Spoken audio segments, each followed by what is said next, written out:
Sebuah karya terbaik dari Eza Mintarja, kelanjutan dari kisah Pelangi di Langit Singasari yang telah kami tayangkan sebelumnya. Kisah kolosal bernuansa sejarah dan fiksi di kehidupan tanah Jawa dengan judul Bara di Atas Singgasana. Pada kesempatan yang sangat baik ini, kita masuk pada bagian yang pertama dengan episode Putra Mahkota. Sahabat Permata TV yang tercinta, saat ini kita sampai pada seri yang ke-46. Selamat menikmati.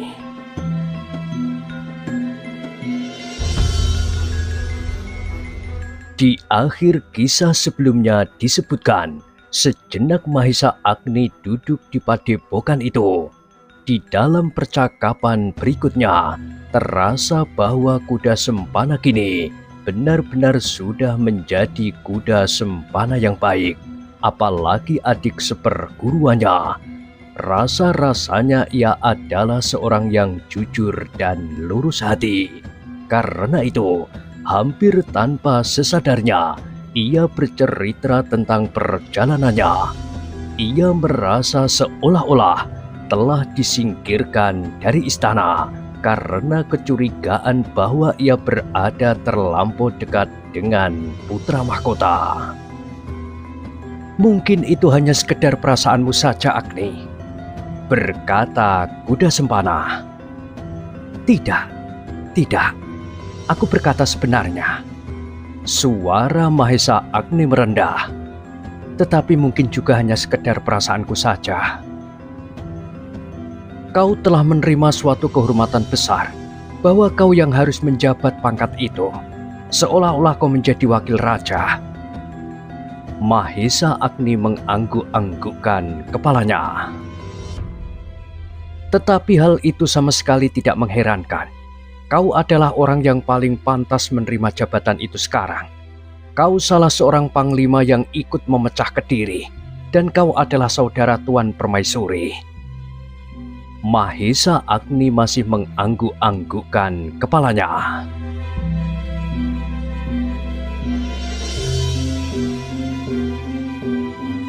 Tetapi aku mempunyai perasaan itu. Mudah-mudahan aku salah. Kuda sempana pun kemudian mengangguk-angguk pula. Memang mungkin sekali. Aku tahu bahwa putra mahkota itu bukan putra Sri Rajasa. Mahesa Agni mengerutkan keningnya. Aku telah ikut bersalah.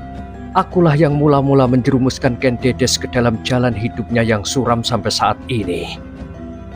Kuda sempana menundukkan kepalanya. Aku memang banyak mencari keterangan tentang hidup Tuanku Permaisuri. Aku pernah mendendamnya seperti Tuanku Permaisuri pernah mendendam dan menghinakan aku. Tetapi akhirnya, aku kini merasa bersalah. Dari siapa kau tahu bahwa putra mahkota itu bukan putra Sri Rajasa? Ah, aku bukan kanak-kanak lagi, Agni. Putra mahkota itu lahir belum 9 bulan dari perkawinan Sri Rajasa dengan Ken Dedes. Mahesa Agni mengangguk-anggukkan kepalanya. Memang hampir setiap orang dapat memperhitungkannya, apalagi orang-orang istana yang mengetahui bahwa sebenarnya Ken Dedes sudah mengandung pada saat ia kawin dengan Ken Arok yang kemudian bergelar Sri Rajasa. Mungkin hal itu berpengaruh juga, gumam Mahesa Agni kemudian. Tentu Agni, sahut kuda sempana. Ken Arok itu adalah manusia seperti kita juga. Mudah-mudahan hal ini akan dapat dibatasi, sehingga Sri Rajasa tidak akan berbuat kesalahan yang lebih besar lagi. Gumam Mahesa Agni seakan-akan ditujukan kepada diri sendiri. Kuda sempana tidak menjawab. Ia hanya menganggukkan kepalanya saja. Sejenak kemudian maka Mahesa Agni pun segera teringat kepada para prajurit yang pasti menunggunya. Karena itu, maka tiba-tiba saja ia pun minta diri untuk kembali ke padepokan gurunya. Begitu tergesa-gesa, berkata kuda sempana, "Sudah aku katakan, aku pasti ditunggu oleh prajurit-prajurit itu." Akhirnya Mahesa Agni pun meninggalkan padepokan yang telah dibangun oleh kuda sempana, kembali ke bekas padepokan Empu Purwa. Namun yang selalu dikenangnya adalah kemajuan yang pesat yang telah dicapai oleh kuda sempana, meskipun ia berlatih seorang diri.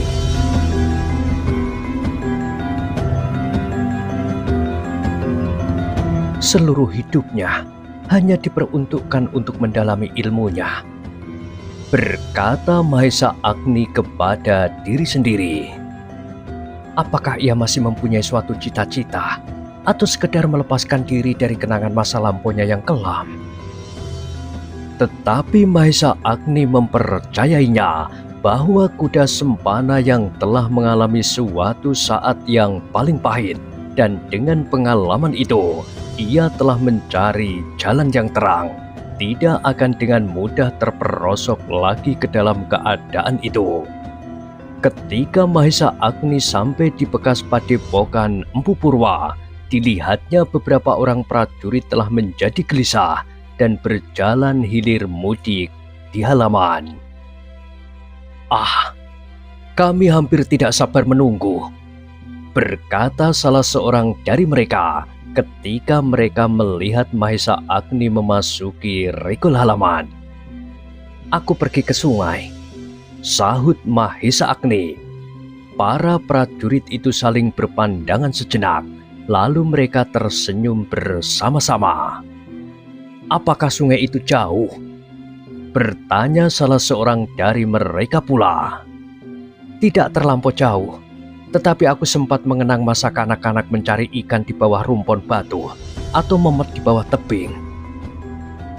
Para prajurit itu tertawa. Seseorang dari mereka bertanya, "Bagaimana kalau kita sekarang beramai-ramai mencari ikan?"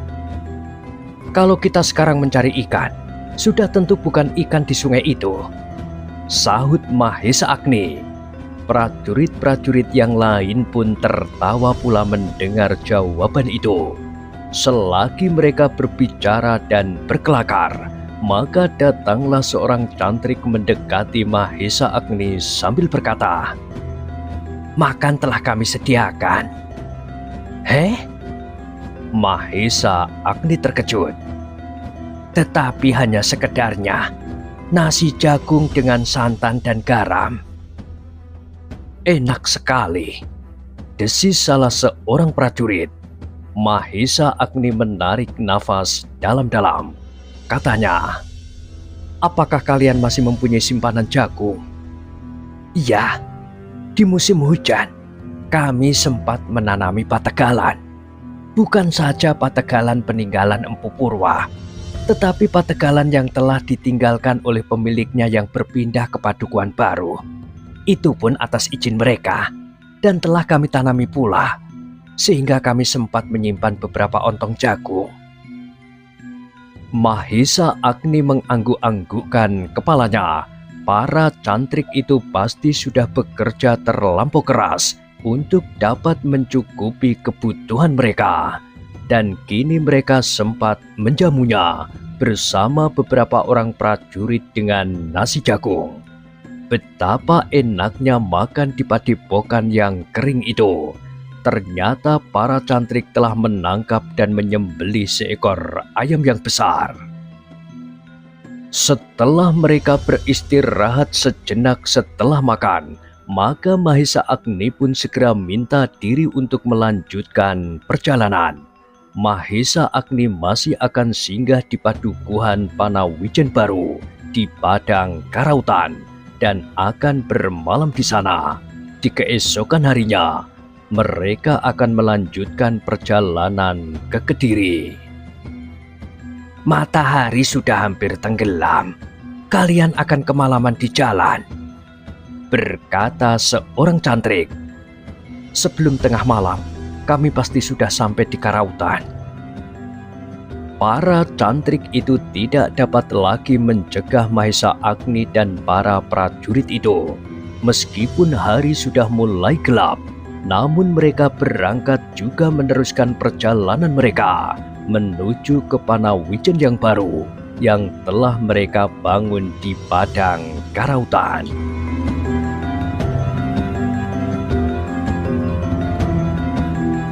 Sejenak kemudian maka kaki-kaki kuda itu pun berderap di sepanjang jalan yang berdebu.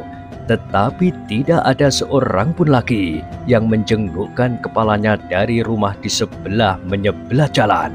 Karena padukuhan itu kini benar-benar telah menjadi sunyi. Rerumputan liar yang kekuning-kuningan tumbuh di setiap halaman rumah yang tidak pernah dibersihkan sama sekali. Ketika kuda-kuda itu telah keluar dari padukuhan yang kering dan sunyi itu, maka mereka pun seakan-akan telah berpadu. Mereka harus segera sampai ke padang Karautan agar mereka sempat beristirahat malam ini. Besok mereka akan meneruskan perjalanan mereka menuju ke tempat tugas mereka yang baru. Mahesa Agni menarik nafas dalam-dalam ketika ia melihat padang yang luas terbentang di hadapannya. Sekilas ia pun teringat kepada seorang yang disebut hantu Karautan. Di masa mudanya, padang ini sama sekali tidak aman karena hampir setiap orang yang berjalan di padang ini selalu diganggunya. Hanya kelompok-kelompok sajalah yang dilepaskannya. Bahkan kelompok kecil pun kadang-kadang telah dicerai berekanya dengan kemampuan alamiah yang luar biasa. Padang ini kini menjadi aman, desis Mahesa Agni di dalam hatinya. Karena hantu yang tinggal di padang ini telah berpindah ke istana. Mahesa Agni menarik nafas dalam-dalam. Bagi Singasari, Ken Arok adalah hantu yang memuakkan, sekaligus dewa penyelamat dan pemelihara, bahkan pencipta. Tanpa disadarinya, Mahesa Agni meraba lambungnya. Pusaka kecil yang berbentuk trisula dan berwarna kekuning-kuningan itu membuatnya tenang. "Aku tidak akan berbuat apa-apa. Anusapati pun aku larang berbuat sesuatu yang dapat mengeruhkan kerajaan Singasari. Anusapati hanya harus berjuang agar kedudukannya sebagai putra mahkota itu tidak goyah dan tidak terdesak karena 1000 macam alasan." Kuda-kuda itu pun berpacu semakin lama menjadi semakin cepat. Di garis perpaduan antara bumi dan langit tampaklah bayang-bayang sebuah padukuhan yang hitam menjorok di wajah langit yang biru. Itulah padukuhan Panawijen yang baru. Kedatangan Mahesa Agni ternyata telah mengejutkan orang-orang Panawijen. Para peronda menyongsong mereka dengan penuh kecurigaan. "Aku, Mahesa Agni," teriak Mahesa Agni. "Oh!" Hampir berbareng para peronda itu berdesis. "Mahesa Agni!" Nama itu telah disahut oleh orang-orang yang ada di gardu. "Mahesa Agni!" Sejenak kemudian nama Mahesa Agni itu pun telah disebut hampir oleh setiap mulut orang-orang Panawijen. Ki Buyut pun kemudian turun dari rumahnya dan berjalan tersuruk-suruk ke Banjar Padukuhan. "Kau, Nger?" sapa Ki Buyut dengan wajah cerah. "Kau sekarang seorang prajurit yang perkasa. Sebenarnya sejak dahulu kau mendapatkan kesempatan itu. Tetapi baru sekarang aku menyaksikan kau mengenakan pakaian seorang panglima." "Ah," Mahesa Agni berdesah, "mudah-mudahan pakaian ini justru tidak memberati aku, Ki Buyut? Tentu tidak bagimu. Kalau aku yang mengenakan pakaian itu, maka umurku tidak akan lebih dari 3 hari. Ki Buyut tersenyum. Mahesa Agni pun tertawa. Kemudian diperkenalkannya prajurit-prajurit yang besertanya dari Singasari. Inikah pengawalmu? Kawan seperjalanan, Ki Buyut, sahut Mahesa Agni. Istilah yang sulit, berkata seorang senopati. Yang mudah dan benar adalah yang Ki Buyut sebutkan, pengawal. Tetapi itu pun sebenarnya kurang tepat, karena apabila ada mara bahaya, kamilah yang akan dikawal olehnya.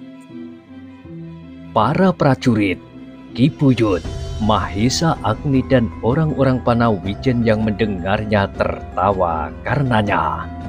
Demikianlah, pertemuan itu merupakan pertemuan yang menyenangkan setelah sekian lama mereka tidak bertemu. Mahesa Agni yang rindu kepada kampung halaman telah berhasil menyaksikan padukuhan Panawijen yang lama dan yang baru.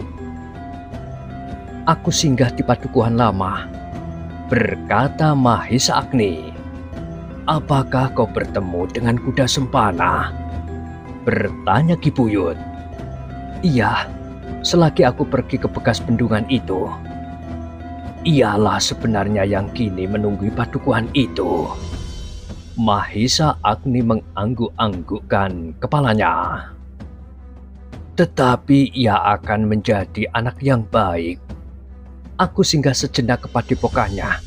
Adik seperguruannya lagi berada di sana. Ki Buyut mengangguk-angguk pula. Ia menyesali jalan gelapnya di masa lampau. Mahesa Agni mengangguk-angguk, sedang seorang senopati yang sebaya dengan Mahesa Agni bertanya. Kuda sempana yang dahulu seorang pelayan dalam? Iya. Senopati itu mengangguk-anggukkan kepalanya. Desisnya. Ia terjebak oleh kelakuannya sendiri. Ia membawa tuanku permaisuri ke Tumapel. Tetapi akhirnya kelakuannya itulah yang mengusirnya dari istana dan hidup dalam perantauan. Ia sudah baik sekarang. Aku tidak tahu kalau ia berada di padukuhannya kembali. Kalau aku tahu, aku pun ingin menemuinya. Ia memang menyendiri. Senopati itu mengangguk-anggukkan kepalanya. Sejenak kemudian maka Mahesa Agni dan para prajurit itu pun dijamu oleh Ki Buyut Panawijen dengan jamuan yang lebih baik dari jamuan para cantrik di Panawijen. Tetapi karena mereka makan jamuan di Panawijen dengan perut yang lapar, maka rasa-rasanya nasi jagung itu terlampau enak. Sedang kini mereka masih belum begitu lapar, apalagi di tengah malam. Namun apa yang dihidangkan akhirnya habis pula sampai butir nasi yang terakhir. Berapa hari kalian tinggal di sini? Bertanya Ki Buyut Panawijen. Besok kita meneruskan perjalanan, sahut Mahesa Agni yang kemudian menceritakan tugas mereka yang mereka terima dari Sri Rajasa. Tetapi kepada Ki Buyut, Mahesa Agni tidak mengatakan kecurigaannya, apalagi di hadapan para prajurit Singasari sendiri yang belum diketahuinya sikap dan pendirian mereka mengenai putra mahkota. Terlampau tergesa-gesa, sahut Ki Buyut. Perintah yang tiba-tiba selagi keadaan di Kediri semakin memburuk. Mudah-mudahan kau dapat menyelesaikan tugasmu dengan baik. Demikianlah setelah bermalam semalam yang tidak penuh, serta di pagi harinya telah berkesempatan untuk bertemu dengan kawan-kawannya di Panawijen yang baru itu. Maka Mahesa Agni dan para pengawalnya pun segera minta diri untuk meneruskan perjalanan mereka ke Kediri. Sejenak mereka sempat singgah di sendang buatan yang telah dibuat oleh Ken Arok atas perintah Akuwu Tunggul Ametung. Sendang ini masih tetap terpelihara dengan baik, berkata Mahisa Agni. Para pengawalnya mengangguk-anggukkan kepalanya. Ada beberapa orang hamba istana yang khusus dituakan di sini, berkata Mahisa Agni selanjutnya. Iya, hanya 2 orang, sahut salah seorang senopati. Yang lain adalah tenaga orang-orang Panawijen. Ketek itu masih juga ada di sana. Tidak ada seorang pun yang menyahut. Mahisa Agni memandang wajah Sendang yang memantulkan cahaya matahari pagi dengan jantung berdebar-debar. Disinilah agaknya pertemuan Ken Dedes dan Ken Arok, sehingga hati mereka telah bersentuhan.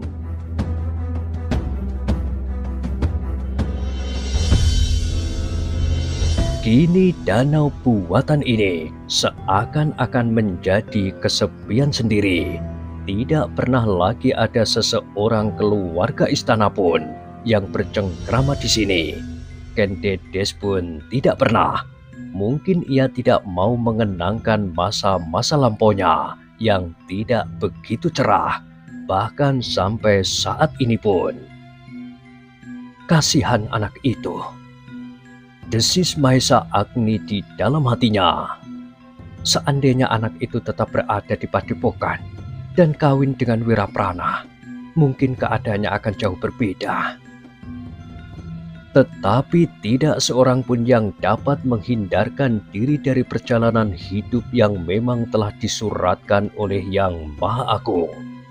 Demikianlah, maka setelah Mahisa Agni puas memandang pantulan wajah air danau yang bening itu, mereka pun segera pergi meninggalkan padang karautan.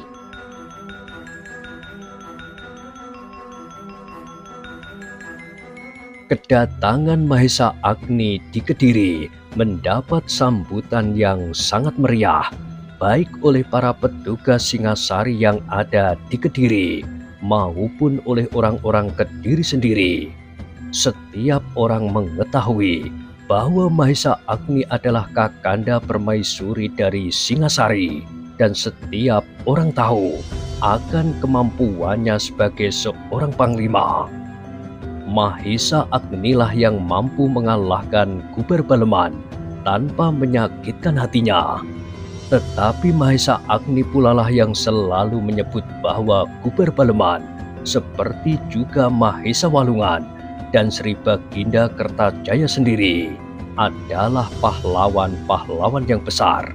Tetapi sebagai manusia, mereka tidak luput dari kesalahan dan kadang-kadang kehilangan keseimbangan. Kehadiran Mahisa Agni di Kediri membuat pemerintahan Kediri semakin mantap. Semuanya dapat berjalan dengan lancar dan baik.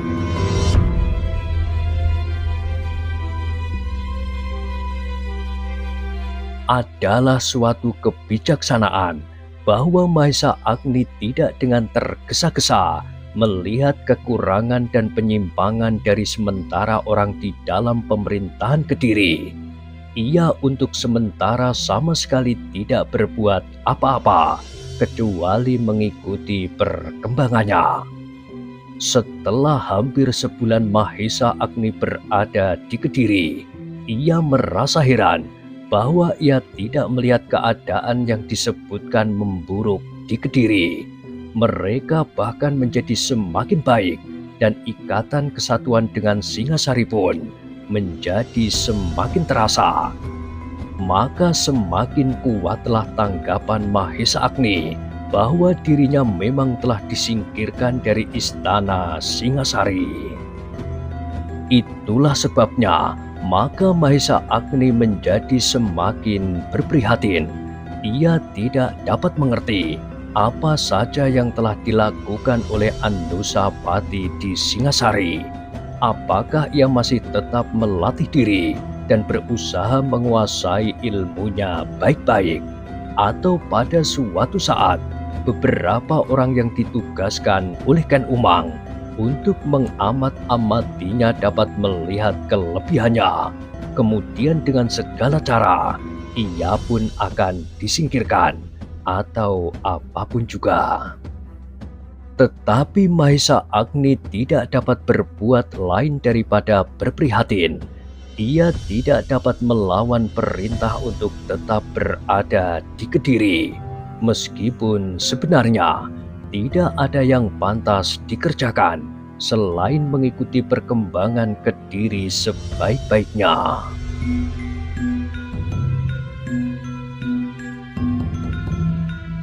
Sementara itu, Anusapati yang telah ditinggalkan oleh Mahesa Agni serasa menjadi semakin kesepian. Ia tidak lagi mempunyai kawan berlatih, sehingga kadang-kadang timbul pula kejemuannya. Namun apabila teringat olehnya pesan pamannya bahwa ia adalah seorang putra mahkota, maka gairahnya pun segera tumbuh kembali.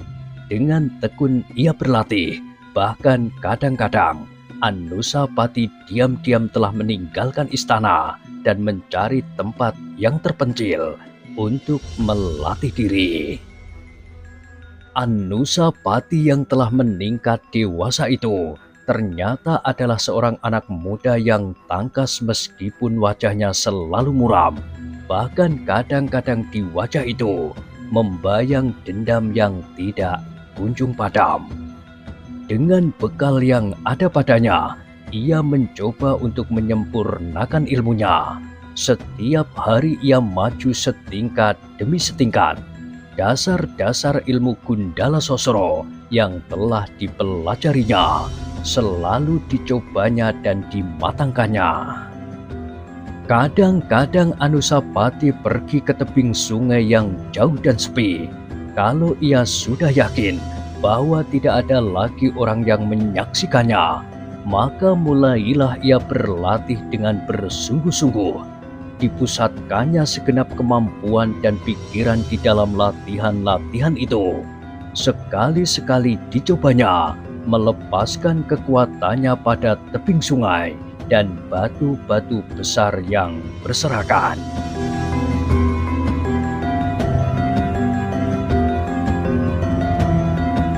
Sampai sedemikian jauh Anusapati masih tetap mampu merahasiakan dirinya terhadap ayah dan keluarga-keluarga lain di dalam istana. Di hadapan pelatihnya, ia tetap seorang anak muda yang lambat. Meskipun ia berusaha untuk menyesuaikan dirinya, namun setiap kali sindiran-sindiran yang tajam telah dilontarkan oleh pelatih-pelatihnya di istana itu, sehingga kadang-kadang Anusapati hampir tidak dapat menahan hati lagi. Tetapi kesadarannya bahwa ia memiliki kemampuan yang sebenarnya lebih besar dari Tohjoyo telah membuatnya untuk tetap bersabar.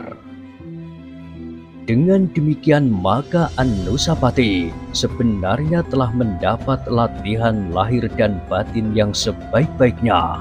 Usahanya untuk mengekang diri itu adalah suatu latihan yang sangat berharga baginya. Meskipun pada suatu saat Anusapati sampai juga pada batas yang tidak dapat dilampauinya. Meskipun demikian, meskipun tidak seorang pun dari istana Singasari yang mencurigainya bahwa ia memiliki kemampuan yang sebenarnya mengagumkan, namun seseorang justru dari luar istana berusaha untuk mengetahui sampai betapa jauh kemampuan Anusapati sebenarnya. Itulah sebabnya di luar pengetahuan Anusapati sendiri, orang itu selalu berusaha untuk dapat menjumpainya.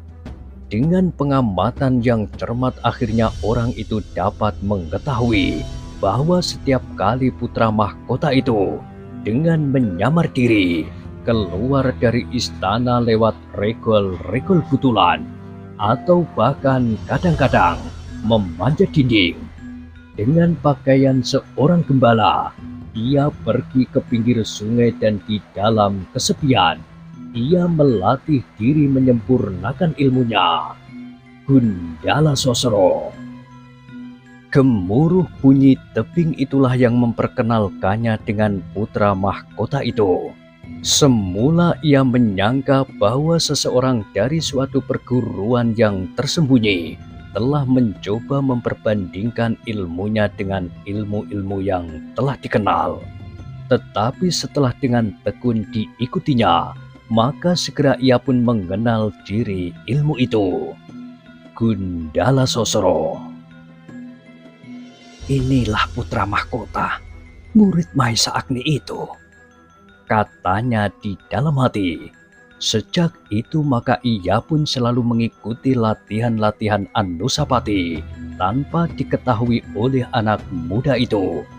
Sehingga pada suatu saat ketika Anusapati lagi sibuk melatih diri, tanpa disadarinya, perlahan-lahan orang itu datang mendekatinya dari atas tanggul. Demikian Anusapati memusatkan kekuatan Aji Gundala Sosro mengarah pada sebuah batu karang di tebing seberang. Orang itu pun memusatkan kekuatannya yang ditujukan pada tebing di seberang pula, di sebelah arah kekuatan Aji Gundala Sosro. Sehingga dengan demikian, maka pada suatu saat, dua orang sedang memusatkan kekuatan masing-masing. Yang seorang di bawah tebing, yang lain di atas, dengan sasaran pada dinding tebing di seberang, pada jarak yang tidak begitu jauh. Ketika keduanya telah mencapai puncak pemusatan kekuatan, hampir bersamaan pula mereka telah melepaskan kekuatan masing-masing, sehingga menumbuhkan suara yang gemuruh, seakan-akan bumi telah diguncang oleh gempa yang maha dahsyat. Ketika batu-batu karang tebing di seberang berguguran di dua tempat, serasa darah Anusapati terhenti. Ia sadar bahwa seseorang telah mengikutinya dan mengetahui apa yang telah terjadi. Karena itu, maka ia tidak mempunyai pilihan lain dari menangkap dan membinasakan orang itu, atau dirinya binasa sama sekali. Maka dengan lincahnya, Anusapati meloncat dari batu ke batu, seolah-olah sama sekali tidak diberati oleh bobot tubuhnya. Ia memanjat tebing, menemui orang yang telah menunjukkan kemampuannya dengan cara yang aneh kepadanya. Tetapi ketika mereka sudah berdiri berhadapan, Anusapati menjadi heran. Orang itu sama sekali tidak bersikap memusuhinya. Dengan tangan kiri memegang sebuah tongkat yang panjang.